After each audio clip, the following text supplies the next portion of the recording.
اللہ نے زمانے کی قسم کھائی اور اللہ نے یہ پیغام دیا کہ اپنے ٹائم کی قدر کرو۔ میرے نوجوان ساتھیوں، آج سب سے زیادہ اگر کوئی چیز برباد کی جا رہی ہے تو ٹائم برباد کیا جا رہا ہے۔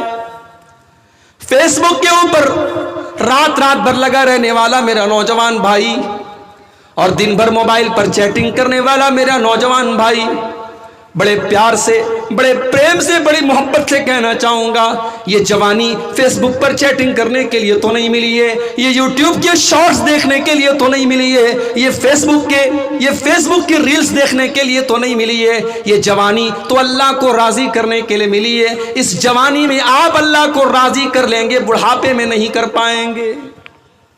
جو جوانی میں آپ کام کر لیں گے وہ بڑھاپے میں نہیں کر پائیں گے۔ اسی لیے اللہ کے پیارے نبی فرماتے ہیں اغتنم خمسن قبل خمسن، 5 چیزوں کی قدر کرو، 5 چیزوں کی ویلو کو سمجھو، 5 چیزوں کے آنے سے پہلے۔ شبابک قبل حرمک، اپنی جوانی کی قدر کرو اس کے پہلے کہ بڑھاپا آ جائے۔ وصحتک قبل سقمک، اپنی تندرستی کی قدر کرو اس کے پہلے کہ تم بیمار ہو جاؤ۔ پاکستان کا ایک نوجوان، اس کا فیس بک کے اوپر فوٹو بھی آیا تھا، باڈی بلڈر تھا، اس کا خوبصورت جسم دیکھ کر کے کوئی کہہ نہیں سکتا تھا یہ کبھی بیمار پڑے گا۔ شاید اس کے جیسا باڈی بلڈر بہت کم دیکھنے کو ملتا ہے۔ ایک طرف اس کی وہ تصویر آئی جس میں اس کے پورے جسم کی نمائش ہو رہی ہے، دوسری طرف اس کو بلڈ کینسر ہو جاتا ہے اور وہ سوکھ کر کے لکڑی ہو جاتا ہے، اس کی شکل پہچان میں نہیں آتی، اور کچھ دنوں کے بعد اس کے انتقال کی خبر بھی فیس بک کے اوپر آ جاتی ہے۔ میرے نوجوان ساتھیوں، آج آپ کے پاس صحت ہے، تندرستی ہے، آپ موج مستی کر رہے ہیں، کوئی شراب پی رہا ہے، کوئی زنا کر رہا ہے، کوئی گٹکھا کھا رہا ہے، کوئی پان مسالہ کھا رہا ہے، کوئی ناچ گانے میں ویست ہے۔ میرے پیارے ساتھی، کس بات کی کیا گارنٹی ہے کہ یہ تندرستی ہمیشہ آپ کے پاس رہے گی؟ اگر آج اللہ نے تندرستی دی ہے، اس تندرستی کی حالت میں آپ جتنی نماز پڑھ سکتے ہیں، کل بیماری کی حالت میں آپ نہیں پڑھ پائیں گے۔ ہو سکتا ہے آج آپ کھڑے ہو کر کے نماز پڑھ سکتے ہیں، اللہ نہ کرے ایسی بیماری آ جائے کہ آپ کھڑے ہو کر کے نماز پڑھنا چاہیں گے مگر نہیں پڑھ پائیں گے، آپ کو کرسی کا سہارا لینا پڑے گا۔ آج بھی دیکھو کتنی مسجد میں لوگ آج کرسی پر بیٹھ کر کے نماز پڑھتے ہیں، اللہ نے ان کو اس لائق بھی نہیں بنایا کہ وہ زمین کے اوپر سجدہ کر سکیں۔ اگر اللہ نے آپ کو اس لائق بنایا ہے کہ آپ اللہ کی بارگاہ میں صحیح سلامت سجدہ کر سکتے ہیں تو میرے پیارے ساتھیوں، اس نعمت پر آپ اللہ کا شکر ادا کیجئے اور اس صحت کی قدر کیجئے۔ وصحتک قبل سقمک، اپنی تندرستی کی قدر کرو اس کے پہلے کہ تم بیمار ہو جاؤ۔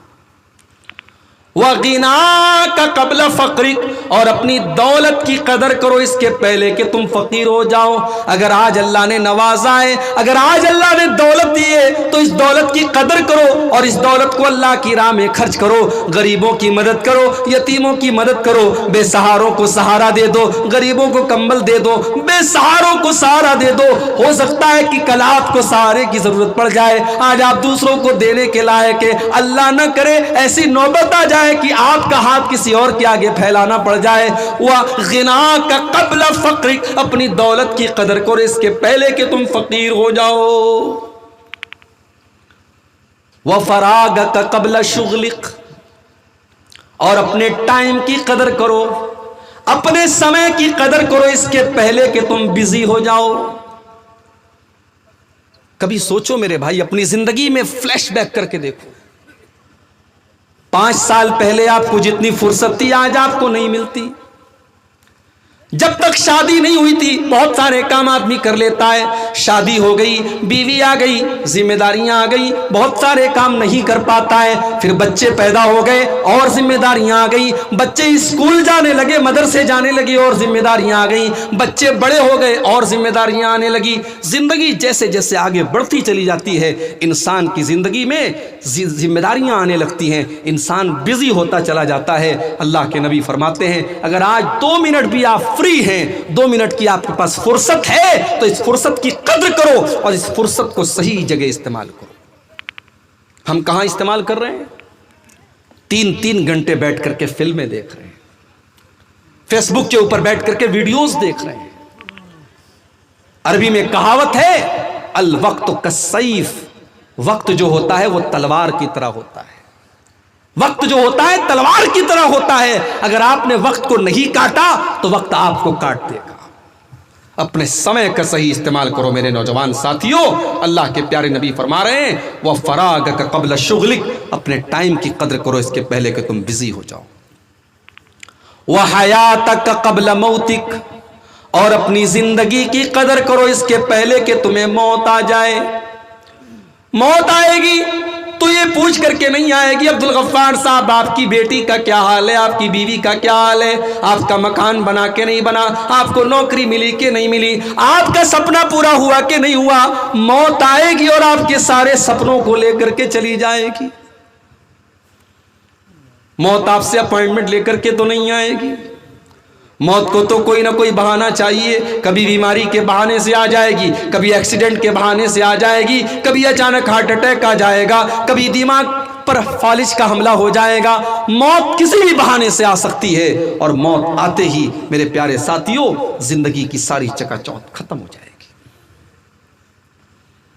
اسی لیے اللہ قرآن میں کہتا ہے حَتَّى إِذَا جَاءَ أَحَدَهُمُ الْمَوْتُ قَالَ رَبِّ ارْجِعُونِ، میرے بندو جب موت کا ٹائم آتا ہے، جب بندے کی موت کا ٹائم آتا ہے تو بندہ کہتا ہے کہ اے میرے پروردگار مجھے ایک موقع تو اور دے دے، مجھے ایک بار تو دنیا میں واپس بھیج دے، لعلی اعمل صالحا، اے اللہ میں وعدہ کرتا ہوں اگر تو مجھے دنیا میں بھیجے گا میں نماز نہیں پڑھتا تھا، 5 ٹائم کی نماز پڑھوں گا، اے اللہ میں زنا کیا کرتا تھا اب کبھی زنا نہ کروں گا، اے اللہ میں شراب پیا کرتا تھا اب کبھی شراب کو ہاتھ نہ لگاؤں گا، اے اللہ میں قرآن کی تلاوت کبھی نہیں کرتا تھا، اے اللہ میں بہت قرآن پڑھوں گا، لعلی اعمل صالحا، اے اللہ میں وعدہ کرتا ہوں کہ تو ایک بار مجھے واپس بھیج دے، میں نیک عمل کروں گا، میں تجھے راضی کرنے والا عمل کروں گا۔ اللہ فرماتا ہے کلا انہا کلمۃ هو قائلها، میرے بندے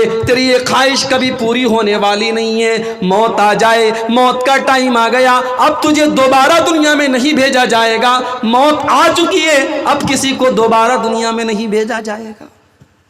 یہ جو کانسیپٹ ہے نا بالی ووڈ کی فلموں کی وجہ سے ہمارے یہاں آیا ہے، کوئی اگر آتم ہتیا کر لیتا ہے تو اس کی آتما بھٹکتی رہتی ہے، کسی کو کوئی قتل کر دے تو اس کی آتما بھٹکتی رہتی ہے، یہ سب فلموں کے اندر اور سیریلوں کے اندر دکھا کر کے ہمارا دماغ خراب کیا گیا ہے۔ کوئی آتما واتما نہیں بھٹکتی رہتی ہے، انسان مر گیا اب اس دنیا سے اس کا کنیکشن ختم، اب وہ ایک اور دنیا میں ہے جس کو ہم قبر کی زندگی کہتے ہیں، جس کو ہم برزخ کی زندگی کہتے ہیں، اور وہاں سے کوئی ریٹرن دنیا میں نہیں آ سکتا۔ وہ کس حال میں ہے ہم نہیں جانتے، ہم کس حال میں وہ نہیں جانتا۔ تو اللہ کے نبی نے فرمایا کہ اپنی زندگی کی قدر کرو اس کے پہلے کہ تمہیں موت آئے۔ والعصر، زمانے کی قسم ہے۔ اچھا عصر کا ایک مطلب اور بھی ہوتا ہے، عصر کا مطلب ہوتا ہے عصر کا ٹائم، جب سورج ڈھل جاتا ہے اور آسمان میں پیلا پن آ جاتا ہے اور عصر کی نماز کا ٹائم شروع ہو جاتا ہے، اس ٹائم کو، اس سمے کو عصر کہا جاتا ہے۔ اب سوال یہ پیدا ہو رہا ہے کہ اللہ تعالیٰ اس ٹائم کی قسم کیوں کھا رہا ہے؟ علماء کہتے ہیں کہ اس کے پیچھے بھی اللہ تعالیٰ کی ایک بہت بڑی حکمت ہے۔ اللہ تعالیٰ عصر کے ٹائم کی قسم کھا کر کے یہ بتا رہا ہے جس طریقے سے عصر کا ٹائم آتا ہے تو لوگ دھیرے دھیرے اپنے گھروں کو جانے لگتے ہیں، مزدور اپنا کام ختم کرنے لگتے ہیں، کسان اپنا کام ختم کرنے لگتا ہے، دکاندار اپنی دکان کو لپیٹنے لگتے ہیں، بزنس مین لوگ دھیرے دھیرے اپنے گھر کو واپس جانے لگتے ہیں۔ جب عصر کا ٹائم آتا ہے تو اس بات کی پہچان ہوتی ہے جب سورج ڈوبنے والا ہے، اب دن ختم ہونے والا ہے، اے انسان تیری زندگی کی عصر کا ٹائم ہو چکا ہے، اے انسان تیری زندگی کا سورج کبھی بھی ڈوب سکتا ہے، کبھی بھی تیری زندگی ختم ہو سکتی ہے۔ اے انسان جب بھی تو اپنے بستر پر رات کو سونے جائے تو یہ سوچ کر کے سویا کر کہ ہو سکتا ہے کہ وہ تیری زندگی کی آخری رات ہو، جب تو صبح کو اٹھے تو یہ سوچ کر کے اٹھ کہ ہو سکتا ہے یہ تیری زندگی کی آخری صبح ہو، تیری زندگی کی عصر کا ٹائم شروع ہو چکا ہے۔ اور بعض علماء کہتے ہیں کہ عصر سے مراد یہاں عصر کی نماز ہے. اللہ تعالیٰ عصر کی نماز کی قسم کھا رہا ہے. 5 ٹائم کی نمازیں، اور 5 ٹائم کی نمازوں میں سب سے اہم نماز عصر کی نماز ہے.